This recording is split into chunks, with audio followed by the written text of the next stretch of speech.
I sit before you today. My father, Imran Khan, the former Prime Minister of Pakistan, has been in detention for over 960 days. He sits in a small cell designed for solitary confinement, infested with insects and under constant surveillance. He has been held in these conditions for more than 2.5 years. Why? Because he dared to challenge the Pakistani military's stranglehold on political life. My brother and I have not seen our father since November of 2022. We visited him in Pakistan after he survived an assassination attempt. The last time I spoke to him was a brief phone call cut off prematurely. We go months without any contact. When we recently tried to travel to Pakistan to visit him, the government deliberately refused to process our visas. Denying a prisoner's children the right to see him is collective punishment. From the limited contact we had, I know my father is suffering, but he refuses to talk about his own conditions. He asks us, about our grandmother who passed away last year, about our lives. That is who he is.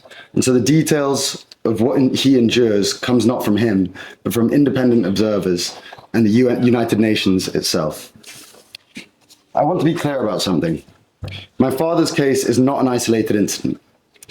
It is just the most visible example of a much wider pattern of repression in Pakistan since 2022. As Zulfi explained, thousands of political prisoners remain in detention. Civilians have been tried and convicted in military courts. Journalists have been silenced, abducted, or driven into exile. The February 2024 elections were rigged to prevent my father's party from taking over, and that was clear. What I want those present to understand is that my father's treatment is the military's test to see what they can get away with. Pakistan made binding commitments under the GSP Plus framework to uphold the international human rights conventions it ratified, including the International Convent on Civil and Political Rights and the Convention Against Torture. My father's arbitrary detention, his solitary confinement, the denial of medical care, the blocking of family visits, the trial of civilians in military courts, each of these violate those treaty obligations. My brother and I are not political people. We never wanted to come before bodies like this one. But my father's life demands that we take action. We cannot stand by as his health deteriorates and he is kept away from us.